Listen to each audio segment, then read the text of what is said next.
Sumainyo ang Panginoon. at sumaiyo rin. Ang mabuting balita ng Panginoon ayon kay San Juan. Papuri sa iyo, Panginoon.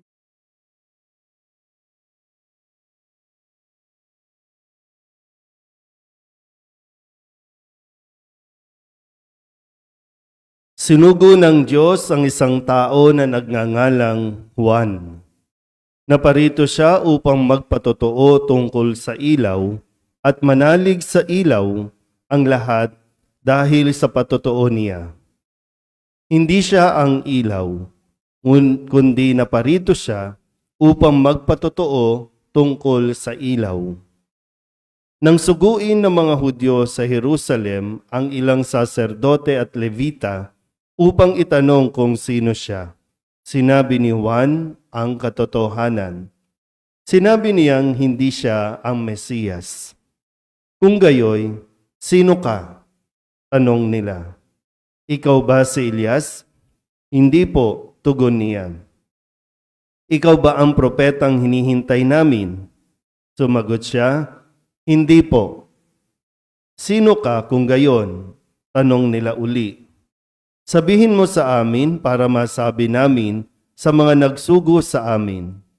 Ano ang masasabi mo tungkol sa iyong sarili? Sumagot si Juan, ako ang tinig ng isang sumisigaw sa ilang. Tuwirin ninyo ang daraanan ng Panginoon. Ang propeta Isaías ang may sabi nito. Ang mga nagtanong ay sugo ng mga Pariseo. Muli nilang tinanong si Juan, bakit ka nagbibinyag? Hindi pala naman ikaw ang Mesiyas, ni si Elias, ni ang propeta. Sumagot siya, ako'y nagbibinyag sa tubig, ngunit nasa gitna ninyo ang isang hindi ninyo nakikilala. Siya ang susunod sa akin. Subalit hindi ako karapat-dapat magkalagman lamang ng tali ng kanyang panyapak. Ito'y nangyari sa Betania, sa ibayo ng Hordan na pinagbibinyagan ni Juan. Ang mabuting balita ng Panginoon. Pinupuri ka namin, Panginoong Hesukristo. Umupo ang lahat. Isang mapagpalang umaga po sa inyong lahat. Tayo po ay nasa ikalawang araw ng ating pagnonobena at ngayon po ay ikatlong linggo sa panahon ng pagdating ng Panginoon. Sa magkasunod na araw, atin pong narinig ang pangalan ni Juan Bautista. Yung pangalan na kung saan nung kahapon ay ipinakilala ni Jesus, no, at sinasabi niyang bagamat si Juan Bautista ay nagpapatotoo. Kahit hindi niya na kailangan ng patotoo, pero tinatanggap niya ang patotoo ni Juan Bautista na siya ang sugo ng Diyos. Ngayon, sa ikalawang araw, andi dito muli. Kung sino po dito ang mga matagal nang nakakapagsimbang gabi? Mga 5 years pataas na nagsisimbang gabi. Mga baguhan kayo lahat. Hindi nyo na naman alam, lutang na naman kayo. Bihira, no? Kasi hindi, sana, sinusubaybayan natin lagi, tapos inaalam natin, ano ba yung kwento, nitong Kapaskuhan na ito. Kasi binabalikan lang, mayroon tayong 4 na linggo, di ba? 4 na linggong paghahanda. Ayaw nga lang masindihan ng ikatlong kandila. Makatulog pa. Tapos mayroon tayong 9 na pagmimisa di Galyo o simbang gabi para sa araw ng Kapaskuhan. Paghahanda ang lahat ng ito. Pero sinasabi sa atin, pag-aralan, pagnilayan natin sa pamamagitan ng pagbabalik tanaw ng mga kwento. Kung hindi po natapat na linggo, itong ikalawang linggong ito, yung regular na kwento, ang maririnig natin ay tungkol saan? Tungkol saan ang ikalawang kwento? Ikalawang araw. Kung taon-taon nakakapagsimbang gabi kayo, tungkol saan? Ha? Ano daw? Kalendaryo? Salin lahi. Yan. Tungkol sa salin lahi, lagi po yun. Sa ikalawang araw, yung genealogy na tinatawag o salin lahi, yung napakahabang mga pangalan na pinagmulan ni Jesus. Yun yung ikalawang araw. Pero dahil mas mataas po ang sa liturhiya, yung na sinusundan natin, mas mataas ang linggo kesa doon sa liturhiya o mga pagbasa sa Misa de Gallo. Kaya ito yung narinig natin na kwento. Malinaw po? Sige, tingnan natin. Tanungin nyo nga po muna yung yung katabi po ninyo. Sino ka? Pag tinanong ka ba na kung sino ka, masasagot mo ba ng malinaw kung sino ka talaga? Sabi nga sa mga psychology, ito yung kailangan mong malaman, masagot, who am I? Sino ako? Ano yung identity mo? Sino ka? Kasi hanggat hindi mo yan nasasagot, hindi mo rin malalaman yung purpose mo sa mundong ito, hindi mo makukuha yung kagalakan na dapat mong maranasan. Hinahanap-hanap ng tao yung kung ano yung magpapaligaya sa kanya. Na nakakalimutan na babalik ka lang doon sa identity mo, tanggapin mo kung sino ka, magiging masaya ka, magiging malaya ka. Sige nga, sabihin nyo nga ulit sa katabi nyo, sino ka ba? Sige, tingnan natin. Sa Ebanghelyo, bukod sa ipinakilala si Juan, mismong si Juan, alam niya kung sino siya. O pwede sana niyang akuin na yung mga sinasabi sa kanya ng mga tao. Kasi sabi, sino ka ba? Ikaw ba si Elias? Pag sinabing si Elias, powerful yan. Magaling yan. May kapangyarihan yan. Nakakagawa yan ng talagang kababalaghan o himala. O sabi, ikaw ba yung propetang hinihintay namin? O pwede rin naman, akuin niya rin na, total, sinabi nila, ako na to. Pero sabi niya, hindi ako yan. Siya lang ang tinig, siya lang ang boses na nagsusumigaw at sinasabing, paghandaan, ihanda ninyo ang daraanan ng Panginoon. Parating ang Mesiyas, hindi ako ang Mesiyas. Nakukuha ba? Kaya ginampanan niya ang kanyang misyon ng malinaw sa kung ano siya sa kwentong ito. Nagbibinyag siya, pero mas kailangan yung binyag ng isang darating. Nagbibinyag siya sa tubig, pero yung parating magbibinyag sa Espiritu Santo.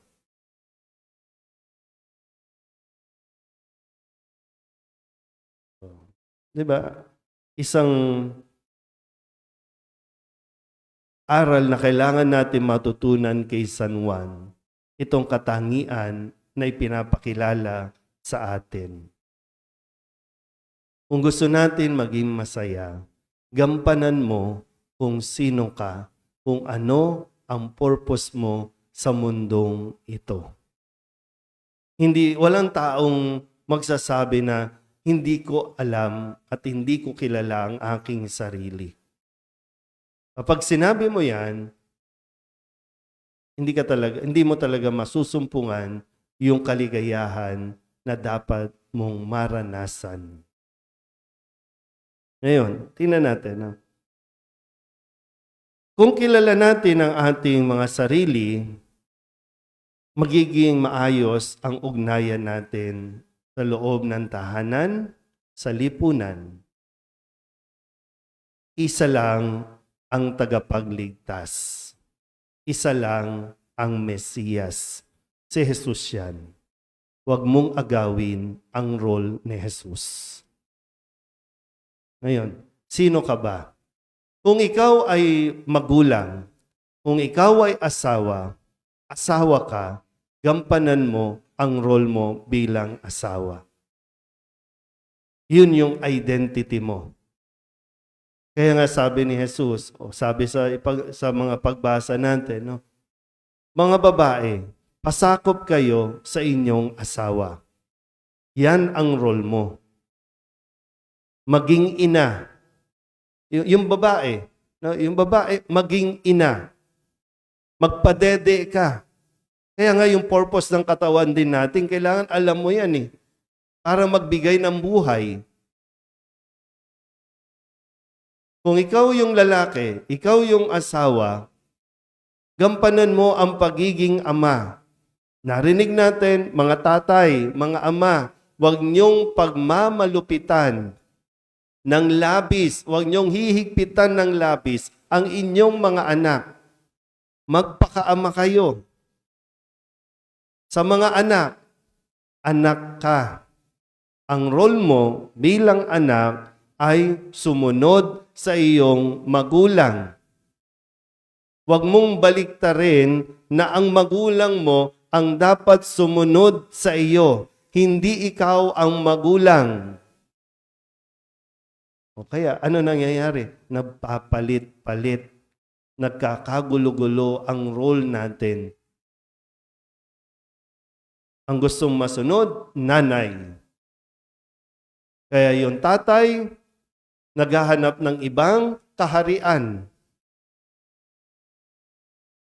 na kung saan niya mai-express yung pagiging ama ng tahanan, hari ng tahanan.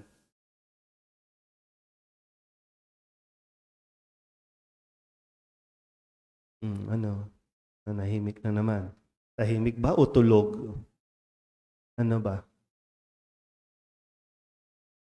Kahit nga sa lipunan, di ba? No? Sa lipunan, ano nangyayari sa lipunan natin? Nagnanakaw tayo. Hindi lang ng mga material. Nagnanakaw tayo ng identity. Sige, tingnan niyo yung mga Facebook account ng mga kakilala ninyo. Alam ninyong hindi sila yan. Bakit parang unsexy niya ngayon? Hindi naman talaga siya sexy. Diba? Yung profile pic nga lang, iba .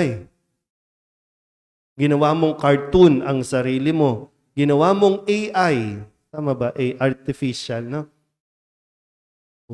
Kasi ito yung gusto mong maging. Pero hindi talaga ikaw yan. At marami sa lipunan natin yung nakukonfuse kung sino ba talaga siya dahil sa pressure. Napipressure na ang gustong tanggapin ng lipunan ay ito, ganito ang itsura. Kaya yung iba nababaon sa utang, magpatangos lang ng ilong. Kung pangu ka. Yan .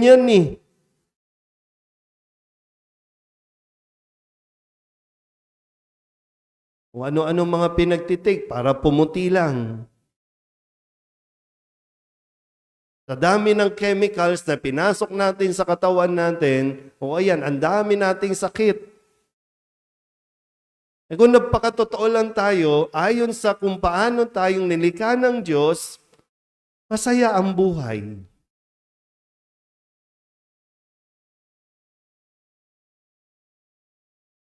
Kaya hindi nagiging okay, no? Yung mga mag-asawa. Kasi hindi nyo ginagampanan yung ayon sa kung ano ang role na dapat ninyong gampanan. Kaya na sabi ko kanina, dapat ang babae nagsasubmit sa kanyang asawa. Pero ang babae, gusto siya masunod, gusto siya ang magdikta, gusto siya ang Sabihin nyo nga sa katabi ninyo, huwag kang pabida. Diba yung mga ganyan yan, no? Yung mga pabida, yung wala lang, gustong ipakilala ang kanyang sarili na siya yung magaling, siya yung the best, siya yung mahusay, siya yung makakapag-ayos. Pero at the end, wala. Lalong pumapalpak. Paano talaga tayo magiging masaya niyan sa Pasko? Dahil hindi natin matanggap na siya mas mahusay, hindi natin matanggap na siya ang nagdidesisyon, kaya hiwalay na lang tayo. Kanya-kanya na tayo. Mga kabataan, mga naririto, mga bata, anak kayo ha, anak kayo. Ang sabi, igalang mo ang iyong ama't ina. Yun ang dapat ninyong gawin.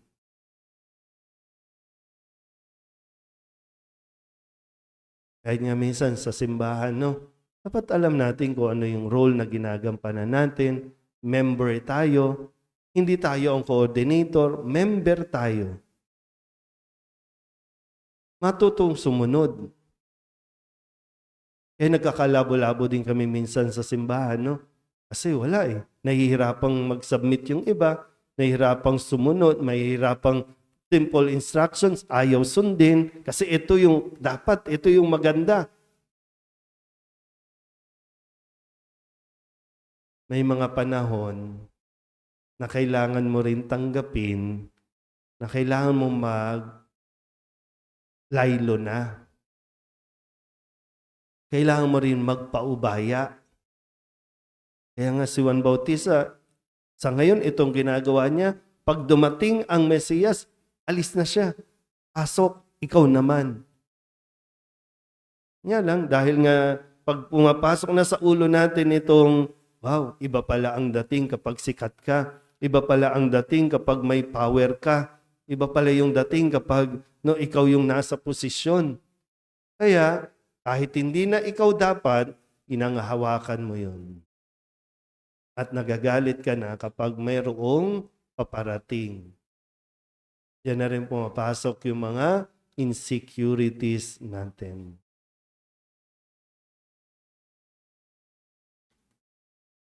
Ay, nako. Tapos na yung panahon na ang bewang mo, 25.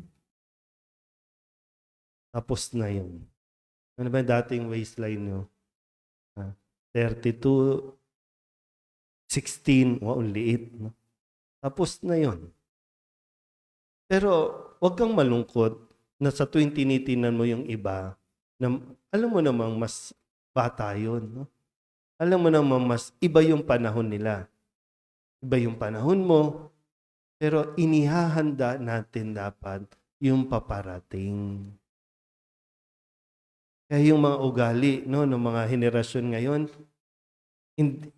hindi mo na paghandaan. Hindi mo rin kasi inihanda yan. Muli, kung gusto natin maging masaya ang ating pagdiriwang ng Kapaskuhan, kilalanin natin at tanggapin kung sino tayo sa mundong ito. Naghihintay tayo sa ating tagapagligtas, sa isang Mesiyas, si Kristo, na isinilang sa Belen. Siya ang dapat nating pagtuunan ng pansin. Amen?